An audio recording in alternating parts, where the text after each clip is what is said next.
اللهم صل على سيدنا. آج ایک قطرہ بھی کافی ہوگا. اج سا بھی نہیں کھلے راہ بھی نہیں. انج ٹوک نوکھڑے ٹوکدے نہیں. ٹر پویں تے فاصلے مک جاندے. گھر بیٹھیاں پینڈے مکدے. آج قدم قدم چلیں گے. ماضی کے گناہ تو ایک آنسو سے دھوئے جا سکتے ہیں نا. وہ ایک فقیر تھا, بازار میں کھڑا رو رہا تھا. تو کسی نے روک کے کہا, بابا کیا ماجرا ہے, کسی نے مارا ہے, کیوں رو رہے ہو؟ اس نے کہا نہیں کوئی ایسی بات نہیں, ان لوگوں کے رویے نے رلا دیا. کہا کیا مطلب؟ کہا بازار سے گزر رہا تھا, ان لوگوں کو دنیا میں کھوئے ہوئے دیکھا تو میرے دل میں ترس جاگا. تو میرا خیال یہ ہوا کہ ان بندوں کی رب کی صلح نہ کروا دوں. تو میں نے پھر اس سے بات کی تو آواز آئی, ٹھیک ہے لے آ ان کو میری چوکھٹ پہ, ایک آنسو سے سارے گناہ معاف کر دوں گا. میں بڑا خوش ہوا, میں ان سے بات کی. یہ الٹا میرا مذاق اڑانے لگے, جا بابا کام کر, تجھے کیا پتا دنیا داری کیا ہوتی ہے. تو وہ تو مان رہا تھا, یہی نہیں مان رہے. تو مجھے ان کے رویے پہ رونا آ رہا ہے. وہ کہتا ہے میں بخشنے پہ آمادہ ہوں, ہم تو مائل بکرم ہیں, کوئی سائل ہی نہیں. راہ دکھلائیں کسے, راہ رب منزل ہی نہیں. جلوائے طور تو موجود ہے, کوئی موسیٰ ہی نہیں. وہ تو کہتا ہے میں معاف کر دوں گا, لیکن یہ عجیب ہے کہ یہ آمادہ ہی نہیں ہے, یہ مان ہی نہیں رہے. تو مجھے ان کے رویے پہ افسوس آ گیا, ان کے رویے پہ رونا آ گیا. اس لیے میں رو رہا ہوں, ورنہ نے مجھے مارا نہیں, کوئی تکلیف نہیں پہنچائی. خیر اگلے دن وہی بزرگ قبرستان کے قریب سے گزرے تو دیکھا کہ وہ بابا قبرستان میں کھڑا رو رہا ہے. تو پھر روک گئے کہ بابا بازاروں میں بھی روتا ہے, قبرستانوں میں بھی روتا ہے, آج کیا ماجرا ہے؟ کہا آج بھی میرا ماجرا کل والا ہی ہے. کہا کیا مطلب؟ کہا کل بازار سے گزر رہا تھا, ان کو دنیا میں کھوئے ہوئے دیکھا, میرے دل میں ترس جاگا. تو میرا خیال ہوا ان بندوں کی اور رب کی صلح کروا دوں. تو وہ تو مان رہا تھا, وہ بندے ہی نہ مانے. تو آج میں ادھر آ گیا. میں نے کہا چلو ان سے بات کرتے. آج میرا خیال یہ ہوا کہ قبرستان والوں کی اور رب کی صلح کروا دوں. تو کہا پھر آج کیا بنا؟ کہا آج یہ مان گئے ہیں, وہ نہیں مانتا. تو صاحبو آج وہ مان رہا ہے, آج ہم مان جائیں. میں نے کتب میں پڑھا ہے کل قیامت کے دن نیکوکار بھی پچھتائیں گے. بدکاروں کا پچھتانا تو سمجھ میں آتا ہے, نیکوکار کیوں پچھتائیں گے؟ جب اپنے اچھے اعمال کی جزا دیکھیں گے تو پچھتائیں گے. جو چند لمحے ضائع کر دیے وہ بھی کیوں ضائع کر دیے. قیمتی زندگی ہے, یہ ٹوٹتی سانسیں, ان کی قدر کیجیے. ایک بزرگ فرماتے ہیں کہ مجھے اس بات کی سمجھ نہیں آتی تھی کہ جو قرآن نے کہا ان الانسان لفی خسر, بے شک انسان خسارے میں ہے. تو میں سمرقند کے بازار سے گزر رہا تھا تو وہاں ایک آدمی پھٹے پہ برف رکھ کے بیچ رہا تھا اور ساتھ آواز لگا رہا تھا. آج کل تو یہاں وہ پاپڑ بیچنے والے بھی کوئی آواز لگاتے, تو وہ برف کے اوپر, برف پھٹے کے اوپر رکھ کے بیچ رہا تھا اور ساتھ آواز لگا رہا تھا. آواز کیا تھی؟ ارحمو ارحمو الا من یذوب راس مالہ, او گزرنے والوں میرے پہ ترس کھاؤ, میں ایسا تاجر ہوں جس کا راس المال پگھلتا جا رہا ہے. چونکہ یہ جو برف ہے ایسا سودا ہے جو گاہک کا انتظار نہیں کرتا. آپ کپڑا بیچتے ہیں, آج گاہک نہیں آیا, ہو سکتا ہے کل دعانے مہنگا بیچ لیں. آپ پیٹرول بیچتے ہیں, ہو سکتا ہے کہ کل پڑا 6 روپے اوپر چلا جائے, آپ کا لاکھوں کروڑوں کا فائدہ ہو جائے. لیکن آپ اگر برف بیچتے ہیں, آج نہیں بکی تو کل برف ہی نہیں ہوگی.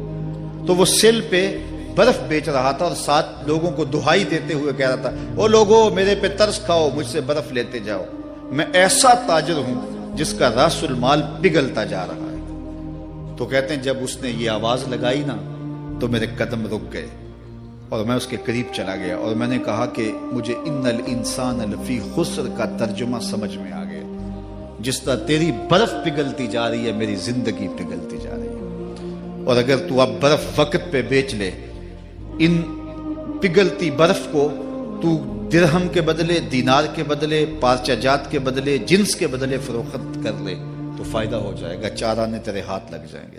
اور میں بھی ان سانسوں کے بدلے درود پڑھ لوں, ان سانسوں کے بدلے سجود کر لوں, ان سانسوں کے بدلے قیام کر لوں, کسی دکھی کے سر پہ ہاتھ رکھ دوں, کسی پریشان کی پریشانی دور کر دوں تو میری سانسیں کام آ جائیں گی.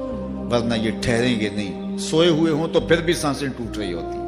تو ہم کتنی جلدی موت کی طرف بڑھ رہے ہیں. تو زندگی کتنی مختصر ہے اور ہم کتنے بے پرواہ ہیں. آنکھیں اس وقت کھلتی ہیں جب آنکھیں بند ہوتی ہیں, لیکن کیا فائدہ اس وقت کا.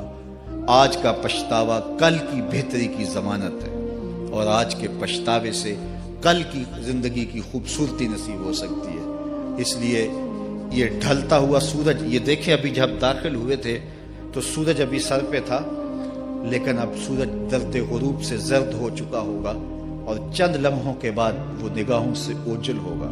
میاں صاحب بھی بولے کہ زندگی تیری جو ہے ڈوبتے سورج کی طرح ہے، دیگرتے دن گیا محمد اوڑک نو ڈوب جانا۔ تو یہ میں اور آپ لمحہ لمحہ موت کے قریب ہو رہے ہیں۔ اس سے قبل کہ وہ وقت آئے کوئی حجت باقی نہ رہے، مجھے اپنی زندگی کو، آپ کو اپنی زندگی کو اللہ اور اس کے رسول کی چوکھٹ پہ حاضر کر دینا ہے۔ ہمارے میزبان محترم نے کہا والدہ ماجدہ کی بابت، تو آج ان کے ایصال ثواب کے لیے میں اور آپ جمع ہیں۔ ایک وقت ہمارے اوپر بھی آنے والا ہے کہ لوگ ہمارے لیے جمع ہو رہے ہوں گے۔ یہ وقت تو آنے والا ہے، اس کے تو چھٹکارا نہیں ہے، اس سے تو خلاصی نہیں ہے، کوئی بھاگ سکتا نہیں ہے، موت سے تو فرار نہیں ہے۔ تو آج وہ نہیں ہیں، لیکن ان کا سعادت مند بیٹا ان کی یادوں کے چراغ کو روشن کیے ہوئے ہے۔ ورنہ میں ایسے بیٹے بھی دیکھے ہیں جنہوں نے اپنی سکی ماں کا جنازہ نہیں پڑھا۔ آپ کہیں گے کوئی ایسا بد نصیب بھی ہو سکتا ہے، جنازگاہ میں گیا ہے لیکن وہاں جا کے کھڑا رہا ہے، جنازہ نہیں پڑھا۔ آپ کہیں گے کہ ایسا بد نصیب، میں نے کہا ایسے بد نصیب آپ نے بھی دیکھے ہوں گے۔ یہ کون سے بد نصیب ہیں؟ یہ وہ بد نصیب ہیں جنہیں جنازہ آتا نہیں، ساری زندگی لوگوں سے فراڈ کرتے ہیں، اور جب اپنی ماں مر جاتی ہے، اپنا باپ فوت ہو جاتا ہے، تو یہ فراڈ پھر وہ اپنی ماں سے بھی کرتے ہیں، اپنے باپ سے بھی کرتے ہیں۔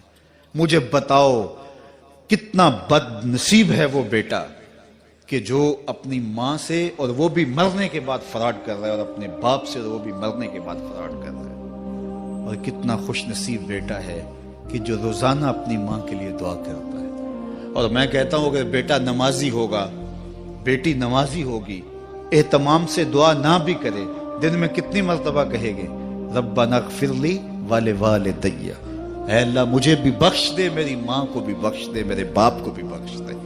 اور جب بندے ہاتھ اٹھا کے دعا مانگتے ہیں اللہ خالی ان ربکم حیی کریم یستحیی من عبدہ اذا رفع یدیہ ان یردہما صفرا، تمہارا رب حیا کرنے والا، سخی ہے، کریم ہے۔ بندے جب اس کے سامنے ہاتھ اٹھا کے دعا مانگتے ہیں، اللہ فرماتا ہے مجھے شرم آتی ہے ان کے اٹھے ہوئے ہاتھ خالی کیسے موڑ دوں۔ انہوں نے میرے سے مانگا ہے، میں بھی نہیں دوں گا تو کس در پہ جائیں گے۔ میں ایک دیہاتی بات کرنا چاہتا ہوں، اتنے لوگ جتنے آپ یہاں بیٹھے ہیں، اتنے لوگ اٹھ کے کسی دنیا دار کے ڈیرے پہ چلے جائیں اور اس سے کچھ مانگیں اور وہ دے سکتا بھی ہو، تو کیا وہ آپ کو خالی لوٹا دے گا؟ وہ کہے گا ڈیرہ داری کی شان کے خلاف ہے کہ اتنے لوگ دروازے پہ آ گئے اور ان کو خالی موڑ دوں۔ تو جب تم اتنے بڑے ڈیرہ دار ہو اور تمہیں اتنی غیرت ہے کہ اتنے لوگوں کو خالی نہیں موڑتے، تو کریم خالی موڑتے؟ آؤ تو صحیح اس کی چوکھٹ پہ جھولی پھیلاؤ تو صحیح۔ پھر دنیا داروں سے مانگنا ہو تو ان کی زبان میں مانگنا پڑتا ہے۔ اللہ سے جس زبان میں مرضی مانگو، عربی میں مانگو، اردو میں مانگو، ہندی میں مانگو، سندھی میں مانگو، اقبال کے لہجے میں مانگو، سادی کے انداز میں مانگو، نہیں مانگنا آتا خالی ہاتھ پھیلا دو، وہ بند لبوں کی بولیاں بھی سنتا ہے۔ آؤ تو صحیح اس کی چوکھٹ پہ، اپنے ہاتھ پھیلاؤ تو صحیح۔ دنیا داروں سے مانگے تو ناراض ہوتے ہیں، خدا سے نہ مانگو تو ناراض ہوتا ہے۔ اللہ کل ما یابو بکم ربی لولا دعاؤکم، آؤ نا اس کی چوکھٹ پہ، دستے طلب دراز کرو۔ دنیا داروں سے مانگنے کے لیے وقت چاہیے۔ اس وقت تو صاحب سوئے ہوں گے، اس وقت تو ناشتہ کر رہے ہوں گے، اس وقت تو بیوی بچوں کے ساتھ مشغول ہوں گے، لیکن اللہ سے جب بھی مانگو، پچھلے پہر کنڈی کھڑکاؤ، در رحمت کھلا پاؤ گے۔ دن کو مانگو، رات کو مانگو، مانگو تو صحیح، وہ تو اتنا کریم ہے۔ اچھا بت کو سامنے کھڑا کیا ہے اور زلیخا ہاتھ جوڑے بت کے آگے پکار کرتی ہے، روزانہ سے شام کھڑی ہو جاتی ہے، یا صنمی یا صنمی، اے میرے بت، اے میرے بت، بچھڑا ہوا یوسف ملا دے۔ سحر دم تک پکارتی رہتی، عمر بیت گئی، چہرے پہ جھریاں آ گئیں، بڑھاپا طاری ہو گیا۔ ایک دن رات کا پچھلا پہر ہے، بت کے آگے ہاتھ جوڑے، یا صنمی یا صنمی کا وظیفہ پڑھ رہی ہے۔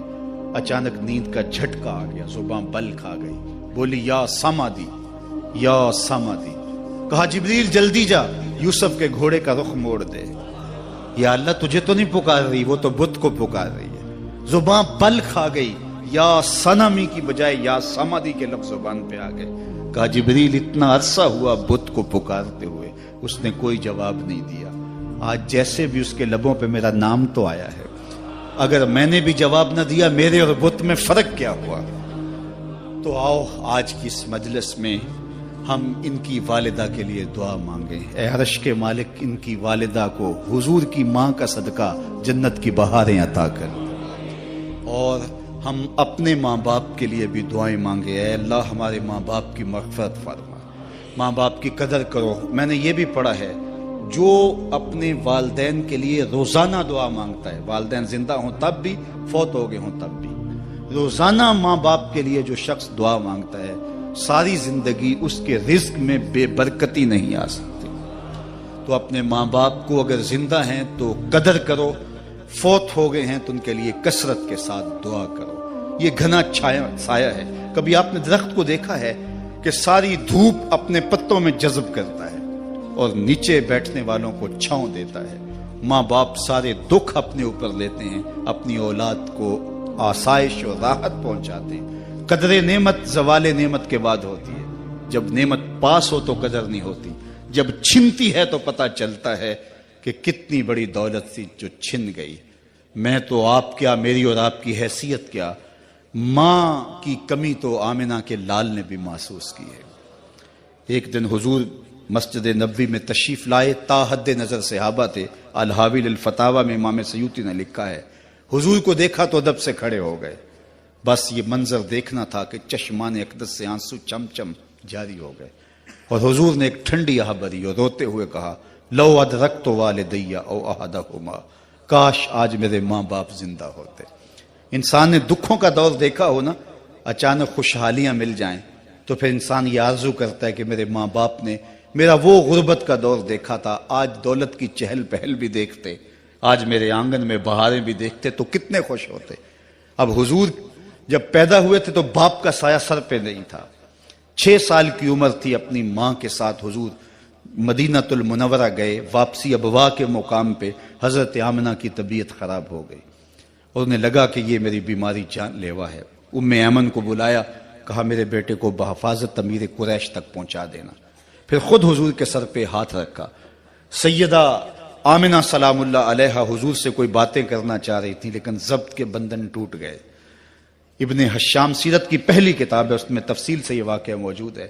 جب سر پہ ہاتھ رکھا تو حضرت آمنہ کی آنکھیں چھلکنے لگی اور روتے ہوئے آپ نے چند جملے کہے، کہا بیٹا ہر نئی چیز نے پرانا ہو جانا ہے، ہر باقی نے فنا ہو جانا ہے، میں بھی جا رہی ہوں، وذکر باق، لیکن میرا ذکر نہیں مٹے گا، وولدت طہرا، اس لیے کہ تیرے جیسا پاکیزہ بیٹا چھوڑ کے جا رہی